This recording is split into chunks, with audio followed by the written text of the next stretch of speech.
नमस्कार। कार्यक्रम विजन यात्रीको पहिलो श्रृङ्खला कार्यक्रम यात्रामा स्वागत छ। म प्रस्तुता विजन खड्काको साथमा आजको कार्यक्रम यात्रामा बितेका 100 वर्षमा दिवंगत वा अलग भएका केही व्यक्तित्वले नयाँ विचार ल्याएर त्यसलाई साकार पार्न आफ्नो ऊर्जा र शक्ति प्रयोग गरेर अथक सङ्घर्ष गरेर आफूले भोग्ने पाउने सुख सुविधा त्यागेर र केहीले त ज्यानै दिएर पनि हाम्रो समाजलाई अलिकति अगाडि बढाए, अलिक सभ्य बनाए, हाम्रो चेत र सोचलाई अलिक खुला पारे।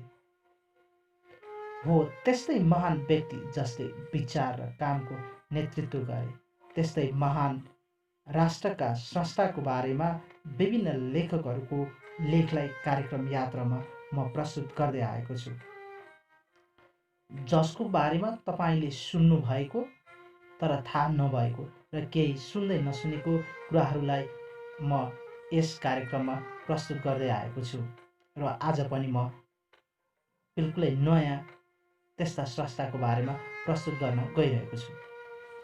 आज म भीम प्रसाद सुवेदीको लेखलाई कार्यक्रम यात्रामा प्रस्तुत गर्दैछु। योजना आयोगमा रहेको बेला हर्क गुरुङले तराई पहाड र हिमाली प्रदेशका अर्थतन्त्र एकीकरण गर्न र असमानता घटाउने खाका तयार गरेका थिए। उनी आयोगबाट बाहिरिएपछि खाका कार्यान्वयन हुन सकेन, तर पछिल्ला सबै योजनाले प्रादेशिक शब्द र तथ्याङ्क उल्लेख गरेको छन्। हो प्रादेशिक विकासका योजनाकार हर्क गुरुङ। हर्क गुरुङको जन्म विक्रम सम्वत 1995मा भएको थियो भने स्वर्गआरोहण 2063मा भएको। म पहाड हिमाललाई माया गर्छु, चाहे त्यो जतिसुकै सानो अथवा होचो किन नहोस्। म नदी खोलालाई प्रेम गर्छु, चाहे त्यो जतिसुकै फोहोर किन नहोस्। नेपालमा जो हिमाल चढ्छन् उनीहरूले लेख्दैनन् र जो लेख्छन् उनीहरूले हिमाल चढेका छैनन्। नेपालमा विकास भनेको आरोहण गर्न सबैभन्दा चुनौतीपूर्ण हिमाल पहाड हो। हर्कबहादुर गुरुङ यी भनाइले उनको देशप्रेम र विकासप्रतिको दृष्टिकोण बुझ्न सहयोग गर्छन्। भूगोल विषयमा गुरुङको व्यक्तित्व सगरमाथा जत्तिकै उच्च थियो। नेपाली समाज विज्ञानको अन्य विधामा पनि उनको उचाइ कम थिएन। उनलाई भूगोलशास्त्री, समाज मानवशास्त्री, योजनाविद, मन्त्री, विद्वान, हिमाल अभिलेखक र स्पोर्ट्सम्यान, पर्यटनविद, नियन्त्रकार, अल्पसङ्ख्यक तथा आदिवासी जनजाति अभियन्ता अथवा रक्षकका रूपमा समेत चिनिन्छ। गुरुङ सन् 1939मा लमजुङ जिल्लाको तराछे गाउँमा जन्मिएका हुन्। उनी सुबेदार पसाई गुरुङ र माई सोबु गुरुङको चौथो छोरा हुन्। उनको सन् 2006 सेप्टेम्बर 23मा ताप्लेजुङको भुन्सामा हेलिकप्टर दुर्घटनामा परि निधन भयो। बहुआयामिक व्यक्तित्व भएका र विविध पदमा रहेर काम गरेका गुरुङबारे धेरै ठुला ग्रन्थ लेख्न सकिन्छ। यस लेखमा भने उनको जीवनभर साक्षी विवरण र उनले नेपालको प्रादेशिक विकासको अवधारणासँग जोडिएका विषयवस्तु मात्र उठाउने जमर्को गरिएको छ। लेखको पहिलो खण्डमा जीवनी समेट्ने खोज्छन् भने पछिल्लो खण्डले प्रादेशिक योजना उनको योगदान वर्णन गर्छ। जीवनको 5 कालखण्ड।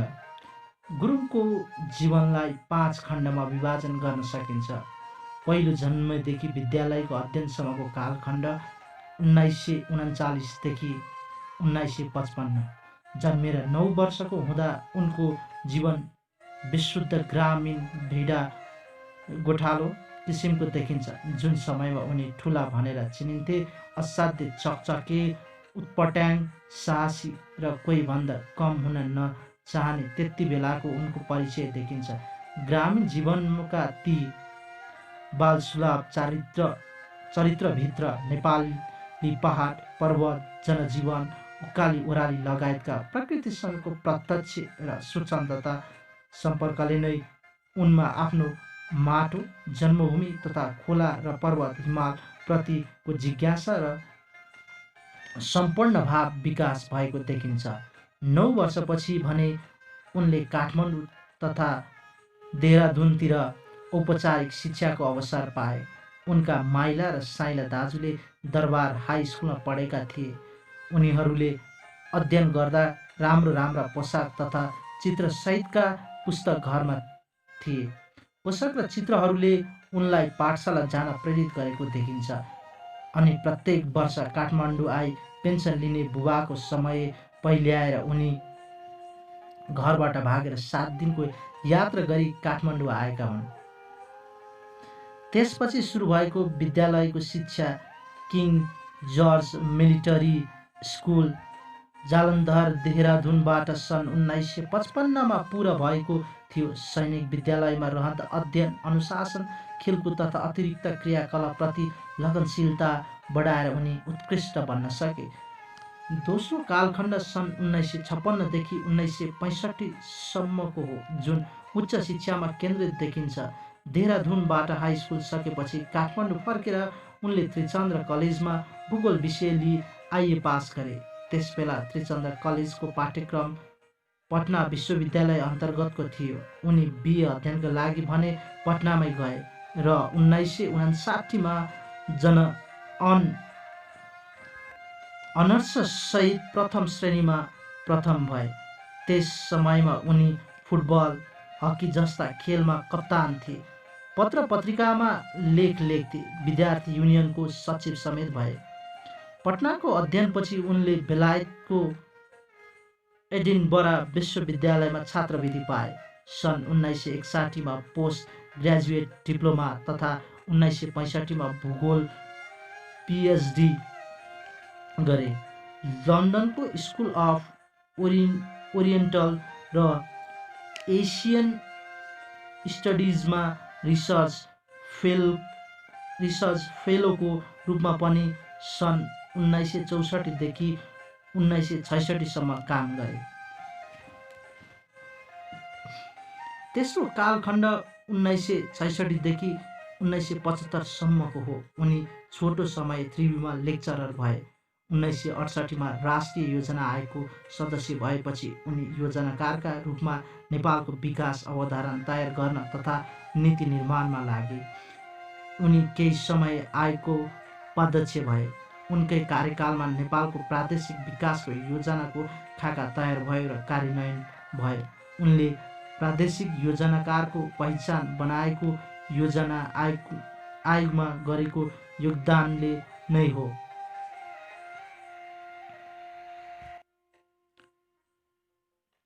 चौथो कालखण्ड 1975 देखि 1986 सम्ममा उनको विविध क्षेत्रमा संलग्नता देखिन्छ। प्रथमतः राजनीतिमा प्रवेश देखिन्छ। उनी शिक्षा, उद्योग तथा वाणिज्य राज्य मन्त्री, पछि पर्यटन मन्त्री र यातायात तथा निर्माण मन्त्री भए। उनी मनोनित राष्ट्रिय पञ्चायतको सदस्य भए।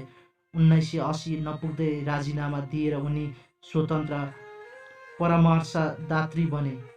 गुरुङले नेपालमा आन्तरिक तथा अन्तर्राष्ट्रिय बसाइ सराईको अध्ययन टोलीको नेतृत्व गरे। उनका प्रतिवेदनलाई लिएर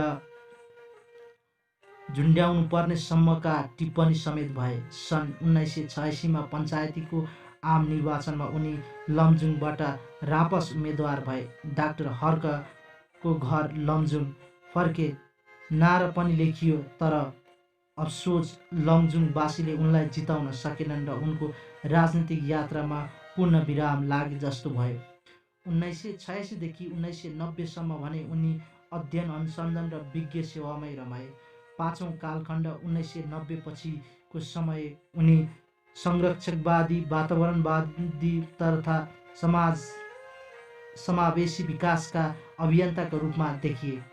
यसबीच 1993 देखि 1998 सम्म मलेसियाको कोलालम्पुर स्थित एसिया पेसिफिक डेभलपमेन्ट सेन्टरको निर्देशक भए। पछिल्लो समय उनले आदिवासी जनजाति, जात-जाति र सामाजिक अभियानमा संलग्न रहे। विशेषतः नेपालको अल्पसङ्ख्यकहरूले राज्य गरेको असमावेशी र विभेद भएको भनी संरचनागत समस्या औल्याउनमा बढी केन्द्रित भए।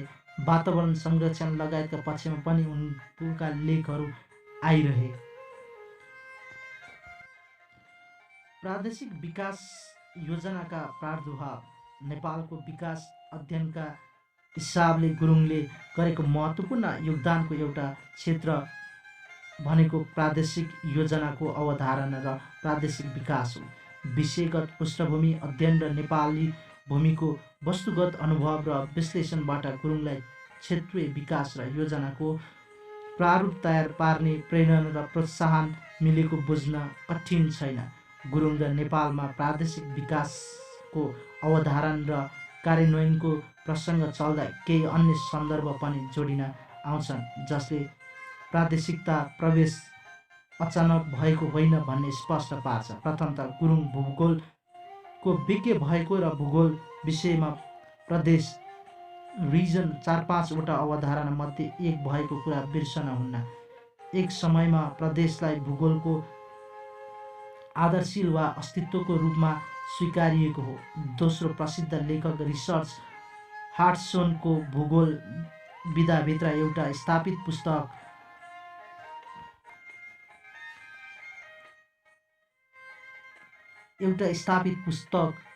Perspective on the nature of geography 1959 मा प्रकाशन भएको थियो। यो पुस्तकको मूल तर्क थियो कि संसारमा विविध किसिमका प्रदेश छन् र ती प्रदेशमा भिन्नता छन्। ती भिन्नताले गर्दा प्रदेशले आफ्नो पहिचान बनाउँछन् अनि ती प्रदेशको विविधता अध्ययन गर्नु भूगोलको मूल मर्म हो। 20औं शताब्दीको मध्यतिर यो अवधारणा पश्चिमी देशका भूगोल अध्येताहरूमा गहिरो रूपमा स्थापित थियो। यसको प्रभाव बेलायती भूगोल शिक्षामा पनि थियो। प्रादेशिक भूगोल पाठ्यक्रममा अभिन्न अङ्गका रूपमा स्वीकारिएको थियो। प्रदेशहरूलाई विश्लेषणका इकाइका रूपमा हेरिन्थ्यो, चाहे प्राकृतिक प्रदेश होस् वा सांस्कृतिक वा राजनीतिक प्रदेश। यो अवस्थाले गर्दा पनि भूगोलविदहरू आफ्नो कार्यक्षेत्रमा यस किसिमको आयाम लैजान चाहन्थे। गुरुङले यसमा अवसर पाएर उनमा यस किसिमको क्षमता पनि थियो। तेस्रो, गुरुङले एडिनबरा विश्वविद्यालयमा बुझाएको विद्यावारिधीको स्रोत ग्रन्थ पोखरा उपत्यकाको भौगोलिक अथवा प्रादेशिक सर्वेक्षण आफैमा उत्कृष्ट प्रादेशिक विवरणको दस्तावेज थियो र छ। यो दस्तावेजले उनलाई प्रादेशिकताप्रति अझ बढी प्रेरित र विश्लेषणमा कुशल बनाएको हुनुपर्छ। चौथो, बेलायतबाट फर्केपछि उनले 1967 मा geography and planning in Nepalese context शीर्षकमा लेख वसुधा पत्रिकामा प्रकाशन गरे। यसमा उनले अल्पविकासको समस्यालाई कुनै पनि क्षेत्रमा संसाधनको वितरण र तिनीहरूको उपयोगी मात्रासँग जोडेर हेर्नुपर्छ भनी स्पष्ट पारे। सधैँ संसाधनको वितरण र तिनीहरूको उपयोगिता बीचको बेमेललाई समष्टिगत आयामबाट विश्लेषण गरिनुपर्छ भनी वकालत गरेका थिए। पाँचौं, गुरुङको नेपालको पहाडी र हिमाली भागमा विस्तृत भ्रमण र भ्रमण गरिएका गाउँ ठाउँबाट गहन अध्ययन गर्ने र विविधता विश्लेषण गर्ने बानी थियो।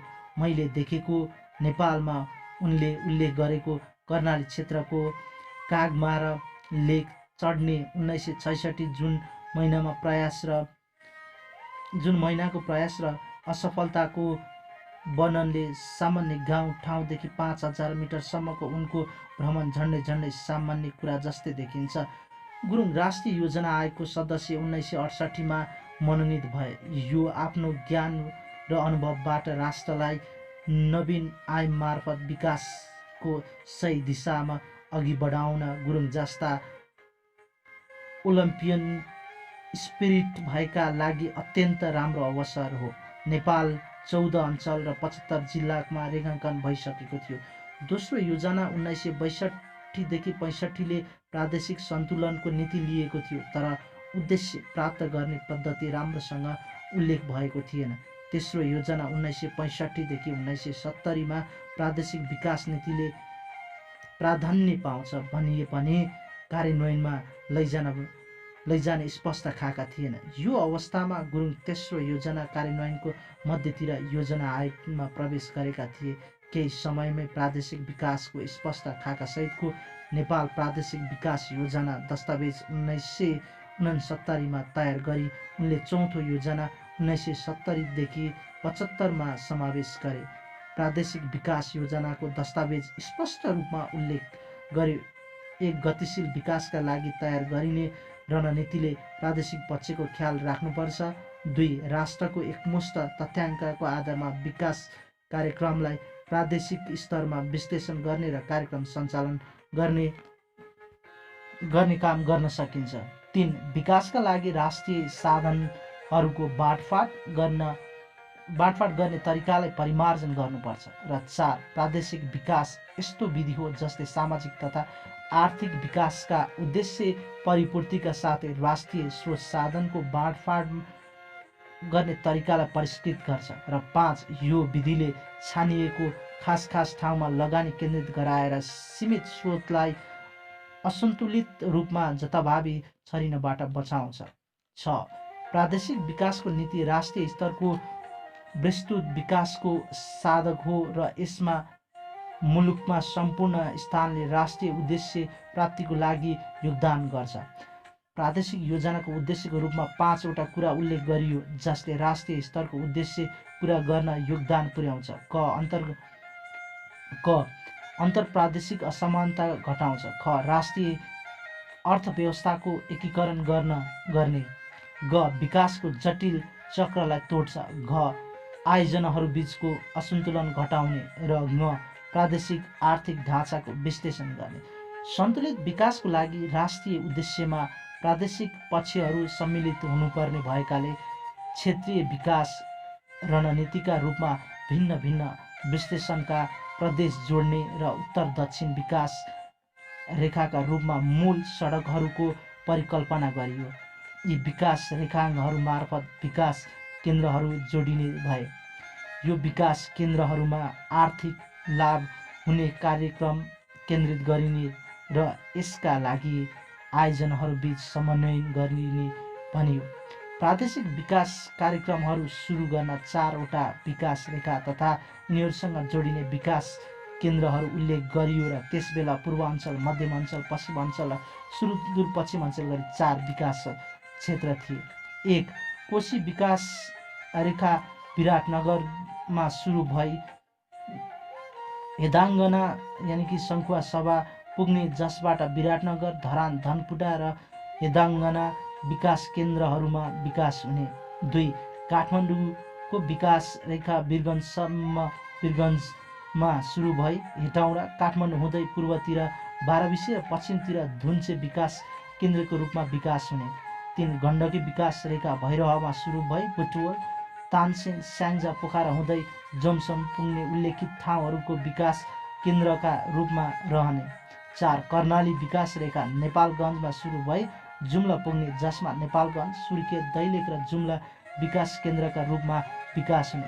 विकास केन्द्रहरू विराटनगर, वीरगञ्ज, भैरवा, नेपालगञ्ज, तराईका विकासको नमुना प्रस्तुत गर्छन् भने धनकुटा, तानसेन, स्याङ्जा, दैलेख पहाडी प्रदेशको विकासको नमुना। हेदाङ्गना, बाह्रविसे, धुन्चे, जोमसोम र जुम्लाको हिमाली प्रदेशको विकासको नमुना प्रस्तुत गर्छन्।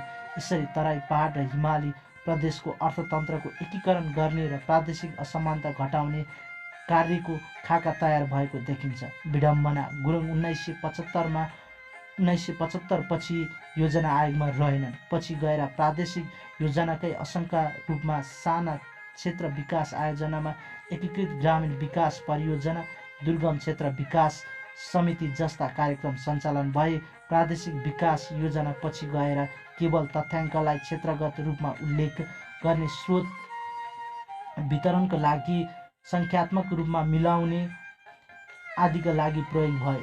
यसको समतामूलक मर्म तथा तराई पहाड अर्थतन्त्रलाई एकीकरण गर्ने लगायतको क्षेत्रीय विकास मार्फत राष्ट्रिय विकासका लक्ष्य पूर्ण गर्ने यसको उद्देश्य सफल हुन सकेन। पछिल्लो सबै योजनाले प्रादेशिकताका शब्द र तथ्याङ्क भन्ने उल्लेख गरेकै छन्। यसको श्रेय गुरुङलाई नै जान्छ। अन्तमा गुरुङ आफ्नो समयमा प्रखर र उर्वर लेखक थिए। उनले लेखन सन् 1957 देखि 2006 सम्म आइपुग्दा 697 वटा लेख रचनाको सिर्जनामा टुङ्गिन्छ। यस्ता सृजनशील सामाजिक विज्ञानका अध्येता नेपालमा फेरि पाउँछ कि पाउँदैन भविष्यले बताउला, तर वर्तमानमा अरू कोही होला जस्तो लाग्दैन। 1957 देखि सन् 2006 सम्म कुनै पनि वर्ष यस्तो रहेन जहाँ उनको लेख प्रकाशन भएन। वर्षमा 3 वटादेखि 42 वटासम्म लेख प्रकाशित भए। भूगोल विधा आफैमा अन्तर्विषय हो। बहुआयामिक प्रतिभा तथा उनको अध्ययनशीलताका प्रभाव समेतका कारणले गर्दा उनका लेखहरू भूगोल, विकास, कृषि, जनसङ्ख्या, समाजशास्त्र, पर्वतारोहण, नक्सा, एटलास, राजनीतिक, पर्यटन, वातावरण, नियात्रा, भाषा, धर्म, शिक्षा आदि समूहमा विभाजन गरी विश्लेषण गर्न सकिन्छ। यसमध्ये पनि सबैभन्दा बढी विकास, राजनीतिक, जनसङ्ख्या, पर्यटन, भूगोलसँग सम्बन्धित देखिन्छ। पुस्तकहरूलाई मात्र हेर्ने हो भने मैले देखेको नेपाल 1980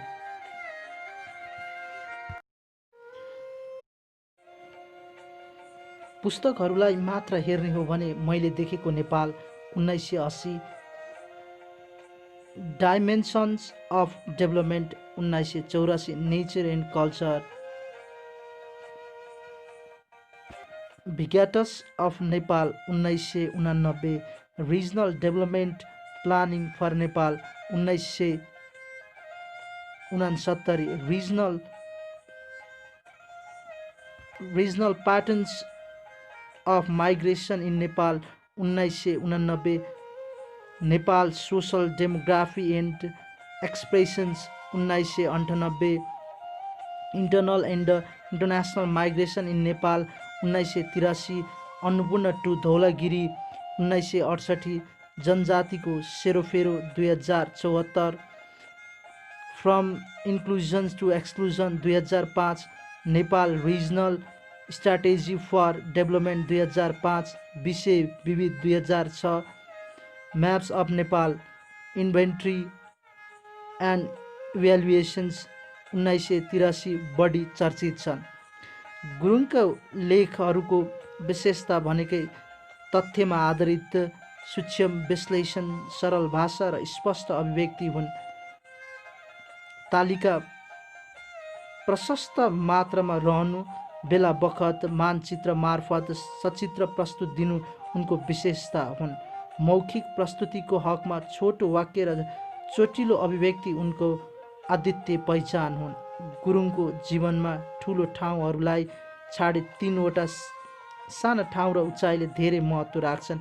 पहिलो तराचे 1914 मिटर, जुन गुरुङको जन्मस्थानको नामले सुपरिचित भए। दोस्रो फले 34 मिटर भन्दा अग्लो, जुन सेप्टेम्बरको 23, 2006 मा गुरुङको जीवन अन्त्य भएको दुःखद सम्झनाको स्थान बन्यो। तेस्रो पिक 29,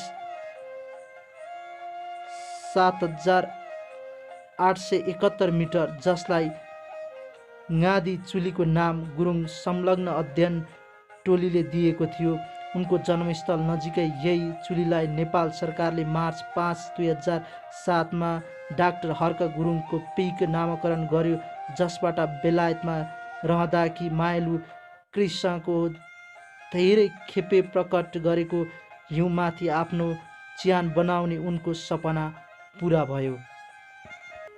हो, यसरी मैले आज कार्यक्रममा बहुआयामिक व्यक्ति हर्क गुरुङको बारेमा परिचर्चा गरेँ। उहाँको बारेमा, उहाँले गर्नुभएका काम कार्यको बारेमा मैले कार्यक्रम यात्रामा आज चर्चा गरेँ।